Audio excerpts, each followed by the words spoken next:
是这一直老说的，我们是这样快乐，四个相同的朋友。 नमस्कार साथियों, स्वागत है आपका श्री कृष्णा कंप्यूटर एजुकेशन के इस प्रथम वीडियो में। और दोस्तों, आज हम बात करने वाले हैं कंप्यूटर के परिचय के बारे में। और जैसा कि आपको पता है कि जब भी हम किसी साधारण व्यक्ति से सर्वप्रथम परिचय करते हैं तो सबसे पहले जानते हैं कि उसका नाम क्या है। उसके बाद में जानते हैं कि वो आया कहाँ से है, अर्थात उसकी उत्पत्ति के बारे में अपन बात करते हैं। उसके बाद हम जानते हैं कि उसके पिताजी का क्या नाम है और साथ ही हम जान लेते हैं कि वह काम क्या करता है। तो मित्रों, आज हम कंप्यूटर के साथ में परिचय करने जा रहे हैं और कंप्यूटर से भी हम उन्हीं बातों को डिस्कस करेंगे जो किसी साधारण व्यक्ति से परिचय करते समय अपन ध्यान रखते हैं। आइए सबसे पहले हम कंप्यूटर का नाम पूछ लेते हैं। तो जैसे ही हमने इसका नाम पूछा तो इसका हिंदी में जो नाम था वो था संगणक। अगर आपसे कंप्यूटर का नाम हिंदी में पूछा जाए तो वहाँ पर आपका आंसर होगा संगणक। अगर इसकी अंग्रेजी में बात करें तो अंग्रेजी में इसे कहा जाता है कंप्यूटर। जो नाम अपन दैनिक जीवन में इसका प्रयोग में लेते हैं कंप्यूटर, ध्यान रखना ये जो कंप्यूटर शब्द है कौन सी भाषा का शब्द है? अंग्रेजी भाषा का शब्द है। प्रश्न आपसे पूछा जा सकता है कि निम्न में से कंप्यूटर का हिंदी में नाम क्या है, तो वहाँ पर आप आंसर देंगे संगणक। अगर आपसे पूछा जाए कि कंप्यूटर शब्द किस भाषा का शब्द है? अंग्रेजी भाषा का। लेकिन कन्फ्यूजन कहाँ होता है? कन्फ्यूजन होता है जब वो कंप्यूटर की जगह एक शब्द अलग दे देता है, कंप्यूट। तो मित्रों ध्यान रखना, यूनान में एक भाषा बोली जाती है, उस भाषा का नाम है लैटिन भाषा। और इस लैटिन भाषा में एक शब्द है कंप्यूट। ये जो कंप्यूट शब्द है ना, ये कौन सी भाषा का शब्द है? लैटिन भाषा का। अगर आपसे पूछा जाए कि कंप्यूटर शब्द किस भाषा का है तो अपन अंग्रेजी बताएंगे, लेकिन जब इसमें से आर हटा दिया जाता है तो शब्द बनता है कंप्यूट।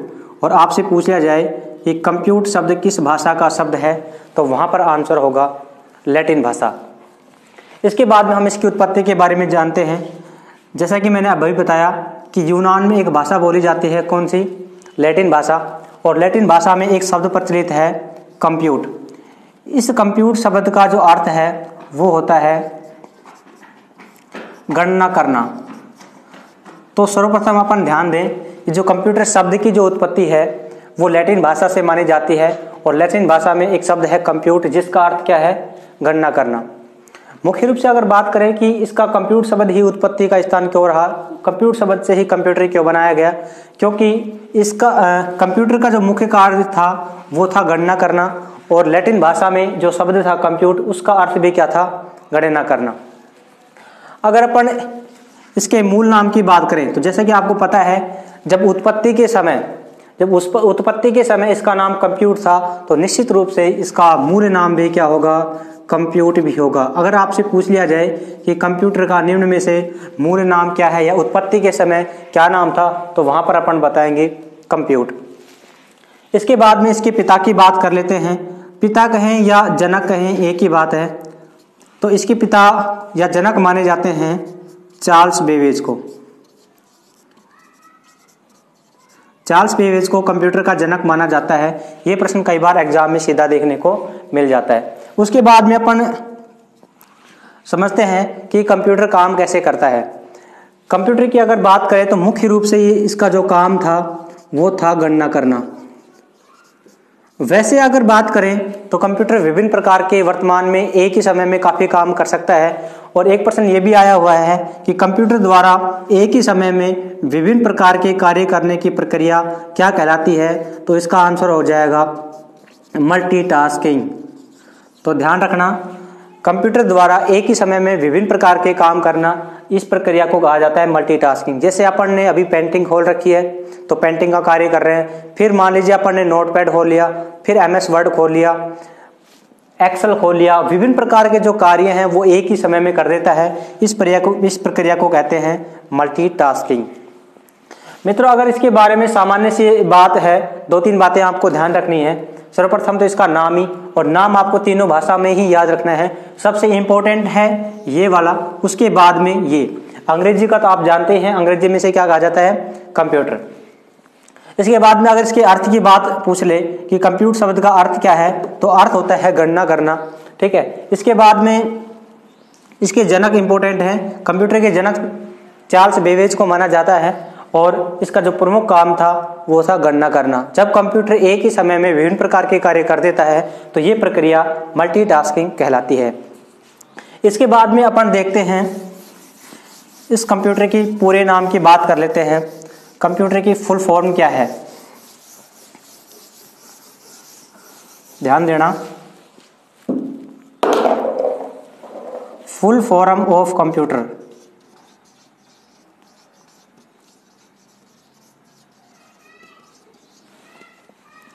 सबसे पहले मैं इसका नाम ही लिख लेता हूं, COMPUTER,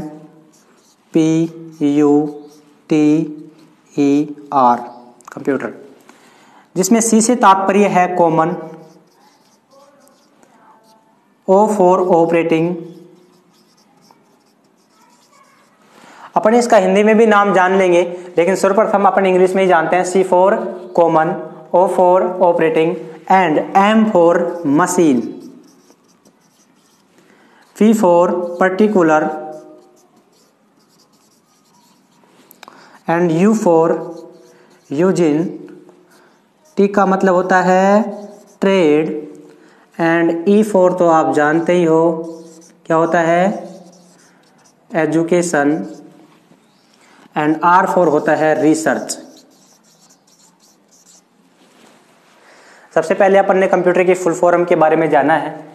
C for common, O for operating, M for machine, P for particular, U for using, T for trade, E for education and R for research. अगर इसके हिंदी में नाम की बात करें तो कॉमन का तो आप जानते ही हो क्या होता है, सामान्य। ऑपरेटिंग का मतलब होता है हिंदी में संचालित। मशीन का तो जानते ही हो, या तो मशीन कह दो या फिर अपन इसको यंत्र भी कह देते हैं हिंदी में। पर्टिकुलर का अर्थ निश्चित होता है। यूजिन का अर्थ होता है प्रयोग में लेना।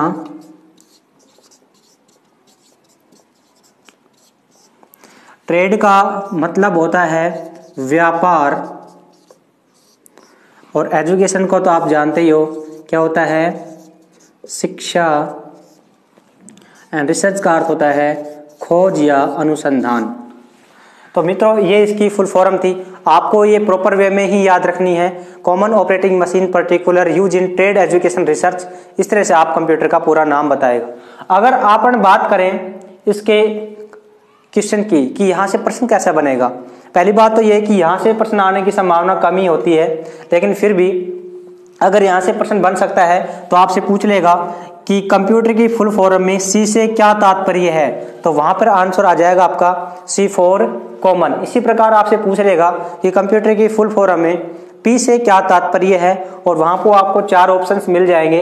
वहां पर P का तात्पर्य आप बताओगे पर्टिकुलर, ठीक है। ये आपसे कंफ्यूजन वाले भी दे सकता है, जैसे मान लीजिए आपसे पूछ लेगा कि C से क्या तात्पर्य है, तो वहां पर आप दे देगा कट दे देगा एक ऑप्शन में, B में दे देगा आपको कॉपी दे देगा,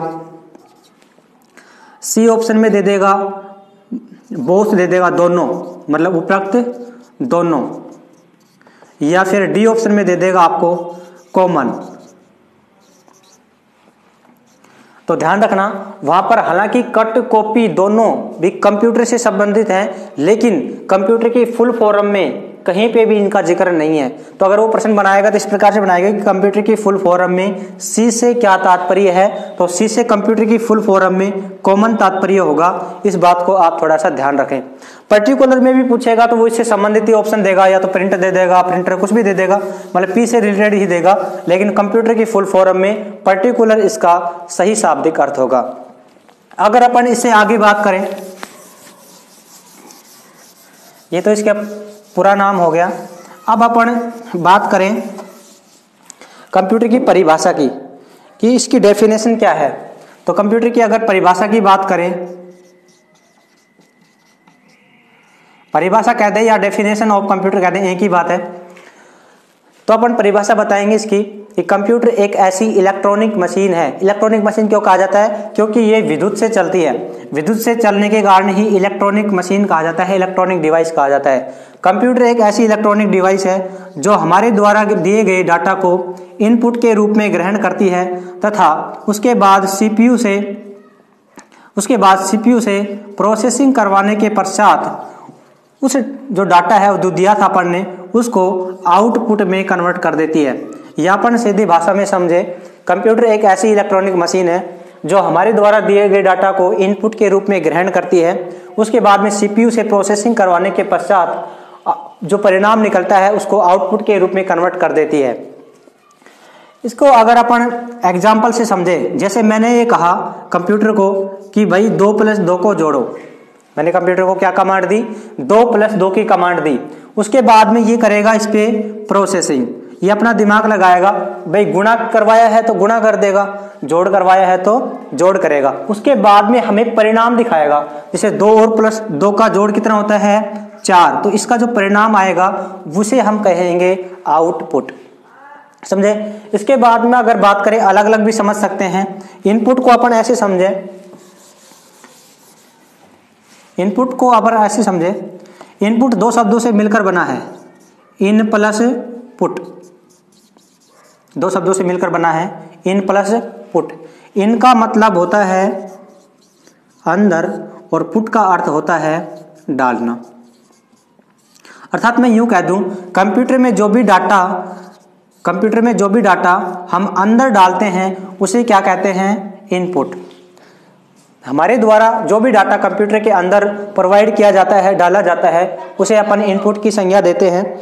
उसके बाद में अगर इसी प्रकार अपन आउटपुट को भी समझ सकते हैं। आउटपुट 2 शब्दों से मिलकर बना है, एक तो आउट और एक पुट, जिसमें आउट का मतलब होता है बाहर और पुट का मतलब मैंने बताया क्या होता है? डालना। जिस प्रकार से हमने इनपुट को डिवाइड किया था इन प्लस पुट में, उसी प्रकार हमने आउटपुट को डिवाइड कर दिया आउट प्लस पुट में, जिसमें आउट का मतलब होता है बाहर और पुट का अर्थ होता है डालना। बस डेफिनेशन भी वही हो जाएगी कि जब कंप्यूटर द्वारा कोई भी डाटा कंप्यूटर के बाहर डाला जाता है तो उसे अपन आउटपुट कहते हैं। जब कंप्यूटर से बाहर आएगा तो हमें प्राप्त होगा, या फिर अपन ऐसे भी कह सकते हैं कि जो डाटा हम कंप्यूटर से प्राप्त करते हैं उसे अपन आउटपुट कहते हैं। मित्रों, इसमें एक बात और ध्यान देने की है कि जिस डिवाइस को माध्यम से अपन डाटा इनपुट कराते हैं उन्हें इनपुट डिवाइस, और जिस डिवाइस के माध्यम से, जिस युक्ति के माध्यम से, जिस उपकरण के माध्यम से हम डाटा प्राप्त करते हैं उसे आउटपुट डिवाइस कहा जाता है। इनपुट डिवाइस के एग्जाम्पल मैं देना चाहूंगा। तो देखिए अपन, जैसे मैंने 2 + 2 की जो कमांड दी थी वो दी थी कीबोर्ड से, तो कीबोर्ड एक ऐसी युक्ति हो जाएगी इनपुट। या फिर मैं ये कहूं कि मैंने माउस से मान लीजिए कोई भी कमांड दी है, जैसे मान लीजिए किसी चीज को सेव किया है तो माउस से किया है, तो हमने इनपुट दिया है, तो माउस भी कैसी युक्ति हो जाएगी? इनपुट। या अपन जब भी कोई फॉर्म वगैरह भरते हैं, तो हमारे जो फोटो और साइन है वो कंप्यूटर में पहले अपलोड करने पड़ते हैं, उसके बाद में वो फॉर्म पे अपलोड करने पड़ते हैं। तो कंप्यूटर में जो हम डालते हैं फोटो और साइन को, वो किसके माध्यम से डालते हैं? स्कैनर के माध्यम से डालते हैं। तो स्कैनर भी कैसी डिवाइस हो जाएगी? इनपुट डिवाइस हो जाएगी। अगर अपन आउटपुट डिवाइस की बात करें तो आउटपुट के रूप में मुख्य रूप से अपन प्रयोग करते हैं डिस्प्ले का। जैसे अपन ने 2 + 2 जुड़वाया था, उसका परिणाम आया था 4। वो कहाँ पे डिस्प्ले हुआ था? हमें मॉनिटर पे डिस्प्ले हुआ था, इसलिए मॉनिटर भी कैसी डिवाइस हो जाएगी? मॉनिटर भी आउटपुट डिवाइस का उदाहरण है। इसके बाद में अगर बात करें अपन प्रिंटर की, प्रिंटर भी आउटपुट का उदाहरण है, क्योंकि जो भी अपन कैलकुलेशन करते हैं या जो भी परिणाम निकालते हैं उसका प्रिंट आउट जब हम प्राप्त करते हैं तो हमें हार्ड कॉपी के रूप में प्राप्त होता है। इसलिए अपन प्रिंटर को आउटपुट की श्रेणी में रखेंगे। तीसरी अगर अपन बात करें स्पीकर की, तो स्पीकर के माध्यम से भी अपन ध्वनि को सुनते हैं, अर्थात कंप्यूटर से ध्वनि प्राप्त करते हैं। इस वजह से आउटपुट डिवाइस का उदाहरण कौन हो जाएगा? स्पीकर। हमने अच्छी तरह से इनपुट को समझ लिया, आउटपुट को समझ लिया, अब बीच में बच गया कौन? प्रोसेसिंग। आइए प्रोसेसिंग के बारे में भी समझ लेते हैं। पहली बात तो ये ध्यान रखने की है कि ये प्रोसेसिंग की क्रिया करेगा कौन। हमेशा ध्यान रखना, प्रोसेसिंग की क्रिया सीपीयू के द्वारा संपन्न की जाती है। सीपीयू की फुल फॉर्म भी कई बार डायरेक्ट पूछ ली जाती है, तो ध्यान दें, सेंट्रल प्रोसेसिंग यूनिट। सीपीयू को क्या कहा जाता है? Central processing unit. ध्यान देना, जब अगर आपको सीपीयू की फुल फॉर्म पूछी जाएगी तो वहां पर फर्स्ट जो ऑप्शन मिलेगा वो मिलेगा कंट्रोल प्रोसेसिंग यूनिट। कंट्रोल और सेंट्रल में आपको डिफरेंस करना है। ध्यान देना, सीपीयू की जो फुल फॉर्म है वो कंट्रोल नहीं है बल्कि क्या है? सेंट्रल प्रोसेसिंग यूनिट है। ओके, अपन अगर प्रोसेसिंग की परिभाषा की बात करें, डेफिनेशन की बात करें, तो सीधी सी परिभाषा दे सकते हैं कि जो प्रोसेसिंग है वो इनपुट के तो बाद की प्रक्रिया है और आउटपुट से पहले की प्रक्रिया है। अर्थात मैं ये कहूं कि इनपुट और आउटपुट दोनों के जो बीच की प्रक्रिया है उसे अपन क्या कहेंगे? प्रोसेसिंग कहेंगे। और प्रोसेसिंग की क्रिया किसके द्वारा संपन्न की जाती है? सीपीयू के द्वारा संपन्न की जाती है। इस बात को थोड़ा सा ध्यान रखें। इसके बाद में अगर अपन बात करें, वैसे तो अपन इनपुट और आउटपुट डिवाइस की अलग अलग भी बात करेंगे। जिस युक्ति के माध्यम से डाटा डाला जाता है उसे इनपुट डिवाइस, और जिस युक्ति के माध्यम से डाटा प्राप्त किया जाता है उसे आउटपुट डिवाइस कहते हैं। लेकिन कुछ युक्ति ऐसी भी होती है जो डाटा डालने का काम भी करती है और डाटा को प्राप्त करने का काम भी करती है। जैसे मोडेम है। मोडेम एक ऐसी युक्ति है, मोडेम का उदाहरण अपन देंगे।